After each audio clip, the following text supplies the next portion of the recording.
always felt my parents were distant with me, but I never imagined it was this bad. They gave my sister a multi-million-dollar estate and left me with an old, abandoned house with broken windows. I wanted to cry, but giving up wasn't an option. I wanted to know why. Why was I treated like I never truly belonged? I hadn't been back to the house in almost 15 years, and stepping through that door again felt like walking into a life I'd tried hard to forget. The air was thick with dust and memory, the kind that clings to your lungs, to your thoughts. Everything smelled faintly of cedar and old paper. The floorboards creaked under my boots as if protesting my return. I paused in the narrow hallway, where faded photos still hung on the wallpapered walls. Crooked frames filled with a version of our family that only existed when the camera was watching. No one had bothered to take them down. Maybe no one had the heart. But I wasn't here for nostalgia. I was here because of a signature. A name etched on a will next to the word inheritance, followed by a single line item, the house. No cash, no accounts. Just this crumbling structure on the edge of town, already halfway swallowed by ivy. They gave Emily everything else. It was early afternoon, but the sun outside barely made it through the cloudy glass windows. The house was dim, heavy. Upstairs, I found myself drawn toward the attic ladder, that narrow, creaking pull-down that I'd always been afraid of as a kid. Funny how grief turns into courage when there's no one left to impress or disappoint. I tugged the cord. The stairs groaned as they descended, a protest from wood that hadn't moved in years. The attic smelled of dry rot and insulation, stale air, and something vaguely sweet, like forgotten perfume. Dust swirled in the shafts of muted light coming through the gabled window. That's when I saw it. Half buried beneath an old quilt and the warped pages of a photo album that had long since curled with time. A wooden box. It wasn't large, maybe the size of a shoebox, the kind that might hold old letters or jewelry, but it had weight. Not just physically. It felt like it mattered. I knelt beside it, brushing my fingers along the lid. The grain was smooth, polished in places, worn in others. An old brass lock held it shut. But what made me stop, what made the hair rise on the back of my neck, was the name scratched faintly into the bottom, almost too faded to read. Rachel. Not to Rachel, not from someone, just my name. Etched like a secret, meant only for me. I don't know how long I sat there with the box in my lap, the silence around me so complete I could hear my heartbeat. There was something sacred about it. Or maybe dangerous. I couldn't tell which yet. Why would someone lock a box and leave it in an attic for decades, marked only with the name of the daughter no one ever really talked about? It wasn't lost on me that Emily, the golden child, the one they still called our girl even at 37, had inherited everything else. The business, the savings, the lake house. But this odd little attic relic, this they left for me. If you're thinking I should have marched right back down and tossed it in the trash, you don't know what it's like to grow up being the family's invisible ghost. The one whose birthday was always forgotten. The one who learned to walk the quietest paths just to avoid setting off their disappointment. This box? It felt like a breadcrumb, a whisper, a reason. I stood and moved toward the window, the box pressed tight to my chest. Outside, the trees swayed gently in the wind, amber leaves twisting loose and floating down like tiny burnt promises. The house made a soft popping sound, old pipes or maybe just settling, and for the first time in hours I realized how alone I truly was. Not just in the house, in everything. My name was on a will, my name was on this box. But I didn't belong anywhere, until now. I ran my finger along the lock, not trying to open it, just acknowledging it, letting it know I saw it, I felt it. Something inside whispered that what was inside could ruin the last bit of peace I had left, or finally explain the weight I'd been carrying since I was a girl. And maybe, just maybe, give me a way to set it down. The attic was colder now, or maybe I just noticed it more. I didn't take the box downstairs right away. I sat with it, cross-legged on the floor, the dust on my jeans turning them gray. I watched the light crawl across the floorboards, the afternoon slipping quietly into evening. Some part of me knew, whatever I did next, there was no going back. What would you do if you found something with your name on it, hidden, locked, and left for you in the shadows of your family's silence? Because that's what I was holding. And soon, it would hold me. I didn't sleep much that first night back in town. I kept the box close, not out of fear someone might take it, but because it felt like the only anchor I had. It sat on the nightstand, beside the faded twin bed I hadn't seen since high school, its lock catching the morning light like a question I wasn't ready to answer. By noon, I couldn't stay in the house any longer. The silence there pressed in from all sides. It wasn't peaceful. It was watchful, like the walls themselves remembered too much. So I left. No plan. Just keys, a scarf, the kind of chill in the air that makes you ache for something warm and safe. Something I hadn't felt in years. The park was almost empty, the trees lit up in a blaze of golden fire. October in this town always looked like a postcard. I used to walk here as a kid, dragging my fingers along the cold metal of the swings, wishing someone would notice me long enough to say no when I tried climbing too high. I spotted him on the second bench from the fountain, Mr. Hanley. Same flat cap, same thick coat, like time hadn't moved him an inch since I was 17. He looked up as I passed, and, for a moment, I wasn't sure he recognized me. Then his eyes crinkled, and he tipped his chin in that way old men do when they've got something important to say, but don't want to say it too fast.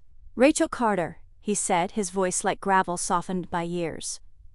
"Well, I'll be. You're back?" I offered a small smile. "Guess I am." He patted the bench beside him.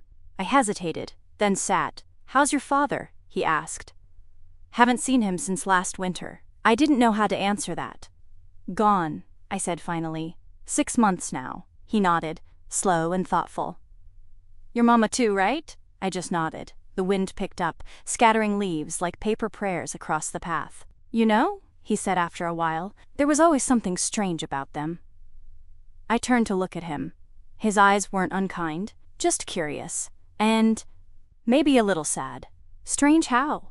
Mr. Hanley stared ahead at the fountain, the water still running despite the cold. "Your daddy, he wasn't the type to let things go. Used to walk this park every Sunday like clockwork. But there was a shift, maybe 10 years back. Got quieter. Meaner, too, when he thought no one was looking. Not to your sister, mind you. Emily could have set the house on fire and he'd have blamed the wind. I didn't say anything. I didn't need to. But you," he added, glancing at me, "he watched you different. Not in that proud way. Like he was waiting for something." I felt that chill again, deeper than the wind could reach. Mr. Hanley sighed. "You ever wonder why they never talked about the time before you came along?" I turned toward him, my voice quiet. "You mean before they adopted me?" His face shifted, like he hadn't expected me to already know. But then he smiled. Faint, grim. "So they told you?" "Not exactly," I said. "Not yet." A silence stretched between us, and I could feel it. The hush of things unsaid thickening the air. Mr. Hanley shifted on the bench, then leaned closer. "They used to say you were a gift," he said. "A surprise. But it wasn't just that. It was like they owed someone something. That house of yours, it's got ghosts.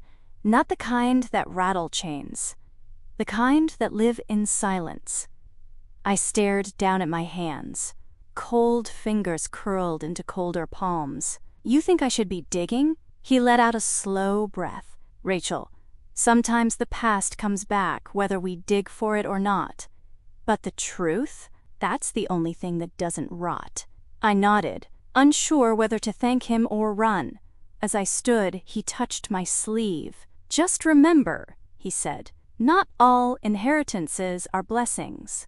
I walked the long way back to the house, past the old library, the shuttered diner, the boarded-up corner store where Emily and I used to steal bubble gum when no one was looking. Everything felt smaller now. Or maybe I'd just grown out of it. The trees whispered above me as I walked, their leaves like little warnings falling all around. The box was still waiting on the nightstand when I got back. Same lock, same silence. But something had shifted in me. They left me the house because they thought it was empty. But maybe, just maybe, they were wrong. I didn't mean to pick the lock. Not that night. I'd gone back and forth with myself all day, walked the length of the attic again just to hear the floor groan beneath my feet, sat in the kitchen with a mug of tea that went cold in my hands. Even turned on the old radio, just for noise, anything to avoid opening that box. But just after midnight, the quiet got too loud. I found the lockpicking kit in a drawer in the garage, right where Dad used to keep spare keys and leftover screws. He wasn't the kind of man who left anything unsecured, unless he wanted it found, which made the locked box all the more peculiar. I carried it to the kitchen, set it gently on the table, and turned on the pendant light. The yellow glow pooled like something sacred. The first pin clicked almost too easily. The second resisted, then gave way with a tiny sigh. When the lid finally creaked open, I didn't breathe. Not right away. I just stared, like the truth might vanish if I moved too fast. Inside were bundles, neat, deliberate, tied with pale ribbon that had long since faded from blue to gray, paper that had yellowed at the edges, ink that bled into the fibers. The first stack was letters, handwritten, flowing cursive, the kind you don't see anymore. They smelled like cedar and dust and something floral I couldn't name. I untied one ribbon and unfolded the top page. The date was from 1986, the year I was born, but the words weren't from my parents. My dearest Rachel, you won't remember me, but I think of you every day. I stopped reading. My hands shook. The signature at the bottom didn't say Mom or Dad. It was signed with a first name I'd never seen before, Elise. Elise was not my mother. I read the next letter, then another. Slowly, each line rewrote my history. Elise had given birth to me. She'd fought to keep me. The words bled grief, regret, and love so raw it felt like a wound.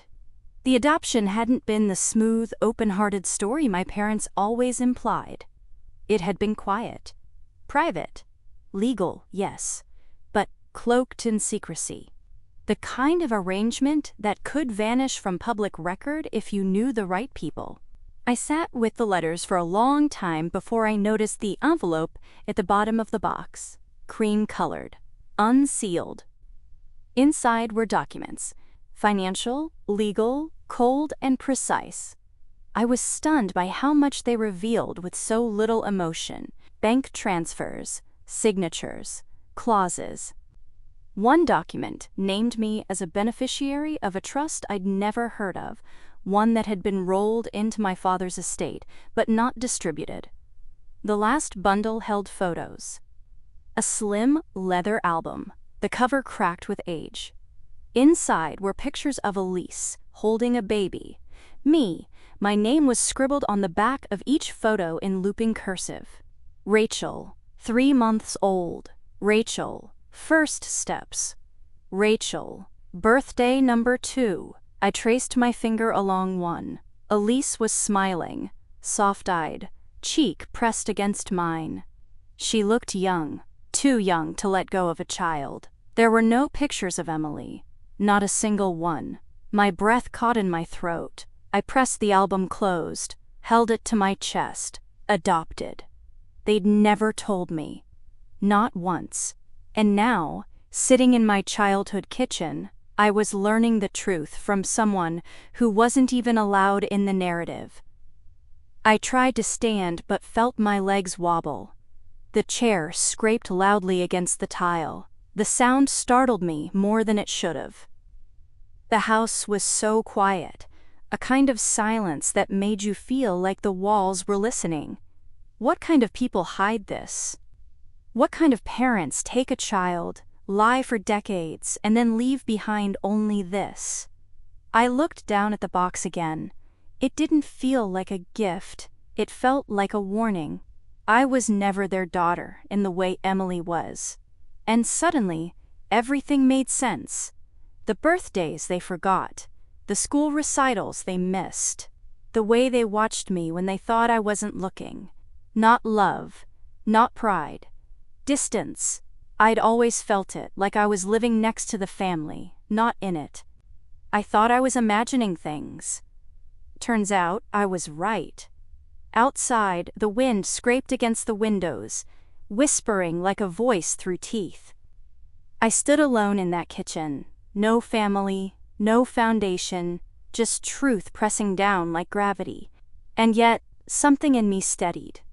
Because for the first time in my life, I understood why I'd always felt like a question no one wanted to answer. Now I had the answer. And the next move was mine. It was barely past 7 when my phone buzzed the next morning, slicing through the heavy quiet of the house. I hadn't slept. I didn't even try. The photo album still sat open beside me on the living room floor, the face of a woman I'd never met staring up at me, like she knew exactly what I'd just lost, or maybe what I'd just gained. The screen lit up. Mom. I let it ring once, twice, then swiped to answer. I didn't speak. Her voice came through sharp and clipped, like she was already bracing for a fight. Rachel, your father and I need that box. No greeting, no explanation. Just that. I stayed silent. She filled the space quickly. You know it belongs to Emily. Your father set it aside years ago. If you found it, it was a mistake. Bring it to her. My mouth felt dry. Why would he put my name on something meant for her? A pause. Just long enough to feel like a crack in the surface. You're being difficult, she said finally. This isn't the time to stir up things that don't concern you. Don't concern me? I could hear the ticking of the mantel clock behind me, every second stretching tighter. I'm not giving it to her, I said. Calm, cold, the kind of quiet that means war. Another pause. Then the line went dead. No explanation, no plea, just silence. I stared at the phone, then slowly lowered it into my lap. My hands weren't shaking. Not this time. Something inside me, some old, tired part that used to fold at their voices, was still. That was when I knew I needed perspective. And there was only one person who could give it to me without spinning it into family theater. I texted Jordan. We hadn't talked in a while. She moved to Cambridge years ago to join a boutique law firm. But she'd been my best friend once, back when friendship meant showing up to every hard thing even when you didn't know what to say. Her reply came fast. Absolutely. Café Dubois? 1 hour? The little cafe sat on a corner wrapped in ivy, all warm brick and honey-colored wood inside. She was already there when I arrived, steaming cup in hand, a yellow, legal pad open beside her latte, like she'd never stopped being the girl who made study groups feel like therapy. She looked up and gave me that half-smile of hers. Part warmth, part warning. You look like someone who found a door in a wall they didn't know existed. I sat across from her, let out a breath I didn't realize I was holding. I opened it, I said. She didn't ask what I meant. She just nodded. And? They lied to me my whole life, I said. About everything. Jordan didn't flinch. She sipped her coffee. Show me. I slid the documents across the table. The letters, the trust paperwork, even the photo of Elise holding me like something she wanted to keep, but couldn't. Jordan read in silence. She only blinked once, when she reached the page detailing the trust account. Then she looked up. Do they know you know? They do now. She leaned back, folding her arms. You have legal rights. To the trust. To challenge the will, if you wanted. But that's not what you're really asking me. I shook my head. No, I just want to know if I'm wrong for wanting to keep it. The letters. The truth. All of it. Jordan reached across the table, her fingers grazing the envelope.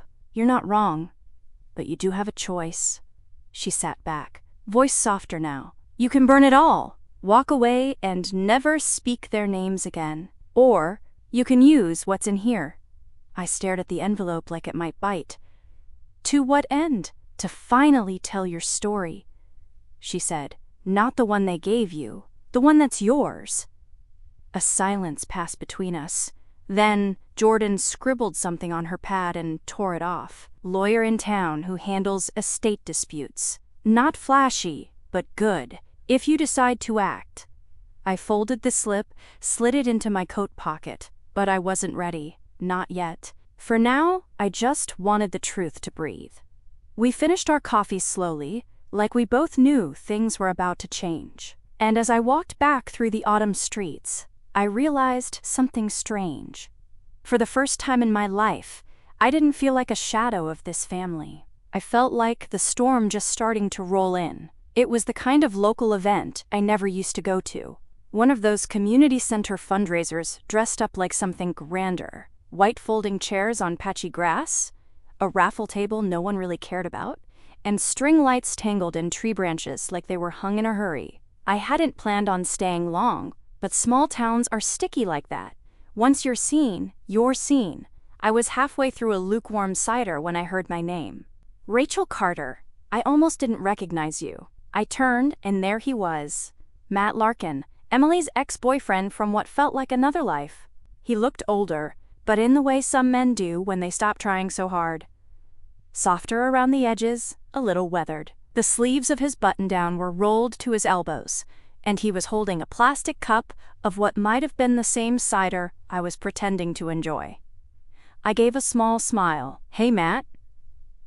He grinned, a little surprised I remembered him. "Wow, you're back."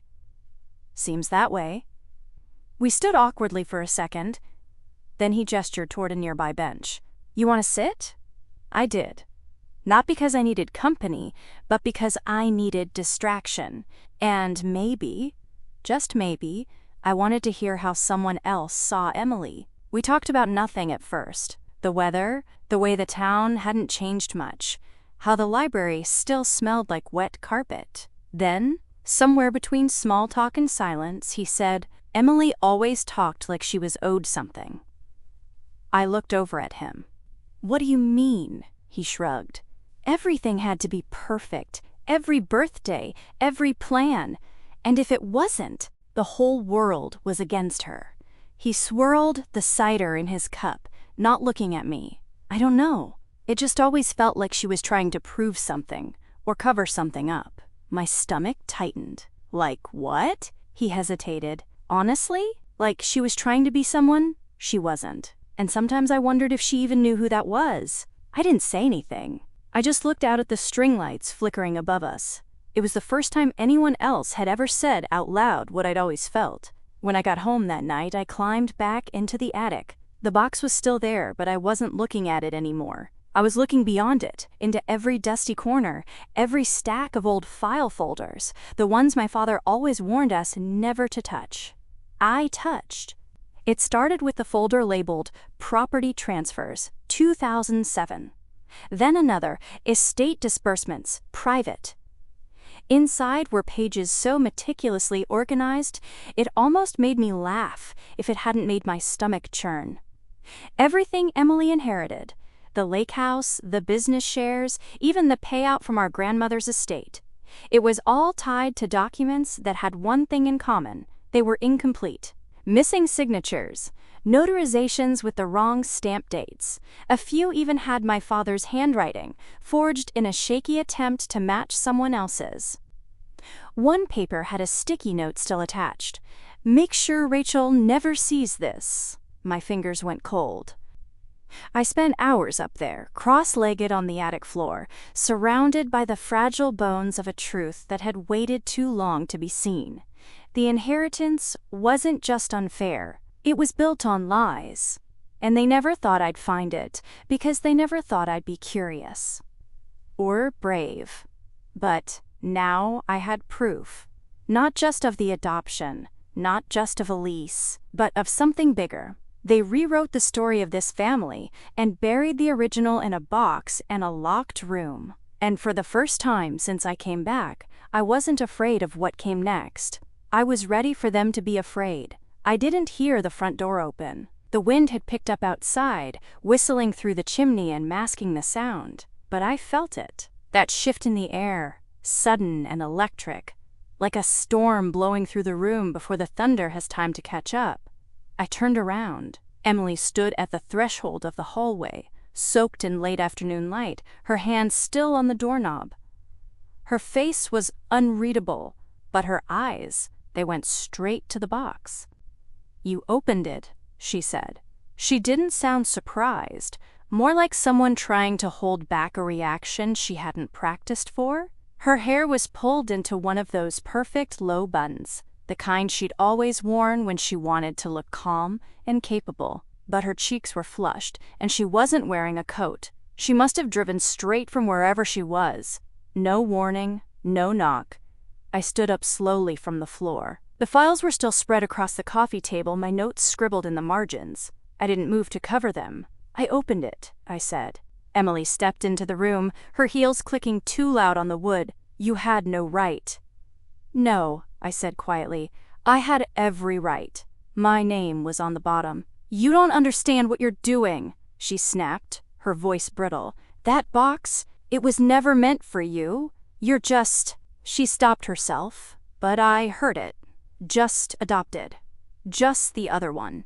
Just Rachel. I didn't flinch. I'd spent my entire life hearing things she didn't think were cruel. "What's in this box?" I said, stepping between her and the table. "It changes everything." She stared at me, her jaw clenched. "Then give it to me. Right now." "No." Her eyes narrowed. "You think you're gonna use it? What? To ruin Mom and Dad? For what? A trust fund? Some moral high ground?" I looked at her and didn't say a word. Because there it was. The fear. She didn't care that I knew. She cared that now I had power. Emily lunged for the box. Fast and clumsy, her fingers reaching across the table. I moved just as fast, pressing my palm to the lid, anchoring it. We froze there. Two women raised under the same roof, breathing hard across a battlefield of paper and silence. "I said no," I repeated, steady now. "You don't get to take this from me." "You're not one of us," she said, voice low, shaking now. "You never were." I almost laughed. And whose fault is that? The tension snapped like a wire pulled too tight. She stepped back, breath ragged, eyes flicking toward the hallway like she was deciding whether to stay or run. "I should have been the one to get it," she whispered. "Why?" I asked. "Because you were always the favorite? Because I've had to carry everything?" She shot back, suddenly loud. "This family, their expectations, everything they built, they handed it to me and said, 'Don't drop it.'" My heart thudded. "You think it was easy, being the chosen one?" Her voice broke, just slightly. "At least you got to leave." I stared at her. Not with pity, not even with anger. Just clarity. She wasn't defending the family. She was defending the story. The one where she earned her place, where nothing was handed, nothing manipulated. But that story wasn't true. And we both knew it. "I'm not here to destroy anything," I said, softer now. "I just want the truth." Emily shook her head, and for the first time, I saw it. The fear underneath all that polish. Not of me, of what she might have to become if the truth rewrote everything she thought she knew. She turned without another word and left, the door slamming shut with a force that shook the window glass. The house went still. I stood alone, one hand resting on the wooden box, the other hovering over the letter Elise had written last, the one I hadn't finished reading yet, the one that might tell me where to go from here. The silence after Emily left lingered long after her footsteps had faded from the front walk. It settled around the house like a thick fog, not threatening, not loud, just final. The kind of stillness that follows a truth too big to take back. I stayed at the table, unmoving, until the sun dipped below the trees. The whole house turned amber for a moment, then gray. I didn't turn on a light. I just reached for the last envelope in the box. It was different from the others. heavier, as though it carried not just words, but weight. It was addressed in the same delicate handwriting, but this one had been sealed in wax. The red had crumbled with time, but the impressions still showed through faintly. E. Elise. My fingers trembled a little as I broke the seal. The letter inside was dated only a few years ago. Rachel, if you're reading this, then I suppose the secret has come undone. And maybe, finally, the silence I carried all these years can break too. I pressed my lips together, inhaling quietly. I was never supposed to write you. That was the condition. When I placed you with them, I signed a paper that said I would disappear. And for a long time, I did. But I couldn't not watch you, not from afar. Every birthday, I lit a candle. Every year, I checked school newsletters, community pages, anything. Just for a glimpse. Just to know you were okay. The tears came, soft and sudden. They told me you would be raised as their own, that you'd be given the world. I believed them. But there were days when I felt the pull so strongly it nearly broke me. Days when I wrote to you anyway, just to get the feelings out even if the words never left the box. My hands were shaking now. When I learned your father had passed, I knew you'd return to that house. And I knew the box might find its way to you. I only hope it reaches you before anyone else can twist what's inside. The truth is, Rachel, I tried to come back once. You were 12. But they told me to leave. That you didn't need me. That you didn't even know about me. I stopped, wiping my cheek with the sleeve of my sweater. There's a bank account in your name. It's not large, but it's yours. Untouched since the day I signed you away. The number is written on the paper tucked inside this envelope. Use it however you choose. For freedom. For closure. For nothing at all, if that's what you need. I reached into the envelope again and pulled out a folded slip of paper. The name was mine. The account number real. The balance? Not enormous, but more than enough to matter. This isn't a gift, the letter continued. It's a seed. You can bury it, or you can let it grow. Either way, I wanted you to know. You were never forgotten. Not for one day. And you were never a mistake. Love, Elise. I sat with that letter against my chest, the house dark around me, my breath steadying. There had always been a missing piece in me. A question I could never name. And now, here it was. Not a perfect answer, but a human one. Flawed, painful, real. I didn't feel healed, but I felt seen. And sometimes, that's more than enough. I gathered the documents carefully, each letter, each slip of proof, and made copies at the old printer in the study. Then I slid the originals back into the box and sealed it shut with new ribbon. The copies I folded neatly into a manila envelope. And without writing a name, I addressed it. No return address. No note. Just the truth, quiet and clear. I walked to the mailbox at the end of the drive and let it go. The metal clanged shut with a finality that felt clean. I kept the originals. I kept the letter. And as I walked back through the crisp night air, I felt something inside me shift. Not disappear, not yet, but settle. Some truths don't need to be shouted to matter. Some revolutions begin in silence. The envelope was gone by morning. I stood barefoot in the doorway with a cup of tea warming my hands, watching the mail truck disappear down the street. The box, the real one with the letters and the photos and the faded ribbon, sat quiet on the table behind me. Its job was done now. I hadn't signed the letter. I didn't need to. They would know. Let them open it and sit with the same silence I had. Let them see Elise's name. Let them see mine in the margins of a trust they thought they'd buried. I wasn't angry, not anymore. I wasn't vindictive. I was finished. That afternoon, I started packing. I wasn't sure where I'd go next. Maybe back to Boston, maybe someplace smaller, quieter. The kind of town where people don't know your father's voice or your sister's smile. Just your own name, and maybe what kind of coffee you like. By sunset, the house was full of open boxes and half-folded sweaters. I moved slowly, deliberately. not because I was reluctant to leave, but because I wanted to feel every step of walking away. At dusk, I went up to the attic one last time. I didn't touch anything. Just looked. The light slanted and golden through the dust, and for the first time since I'd returned, I didn't feel the weight of that room press down on me. I didn't feel like a secret.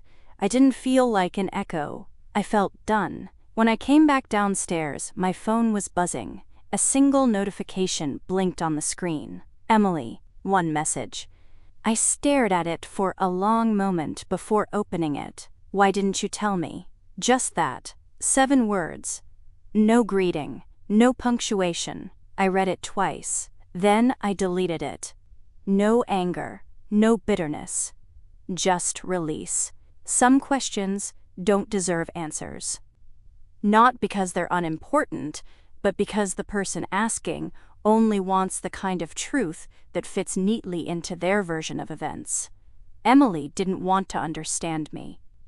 She wanted to be reassured that she hadn't been cruel, that her silence hadn't shaped me more than her words ever did. She wanted me to hand her the pieces of me she'd ignored for 30 years and let her call it reconciliation. But I had nothing left to hand her, and maybe that was my answer. I stepped outside into the early morning dark, the kind that hums with the sound of the world waking up slowly, shyly. I walked down to the harbor, my breath visible in the cold air, the wind tangling my hair. The water was still, the boats moored tight, their masts whispering to each other in the breeze, and for the first time in a long time I didn't feel tethered to anything. Not to the house, not to the lies, not even to the hope that someone might come chasing after me, trying to explain, trying to fix what was never theirs to repair. I stood at the edge of the dock and let the wind carry through me, light and sharp and alive. The grief, the betrayal, the loneliness, they were still there, somewhere inside. But they didn't own me now. They were stories, and I had others to write. Behind me, the sky bloomed in soft pinks and pale golds. The sun was rising, and I was no longer the forgotten daughter in the attic. I was Rachel Elise Carter, and I was free. If you've ever had to step away from a family that never saw you clearly, if you've ever stood on the edge of a life you didn't choose and quietly decided to begin again, this story is for you. Tell me in the comments, what truth did you find when you finally stopped apologizing for taking up space? And if this story stirred something in you, share it, like it, send it to the one person who might need it tonight. Because somewhere, someone is still sitting with their own locked box, and maybe they just need to know they're not alone.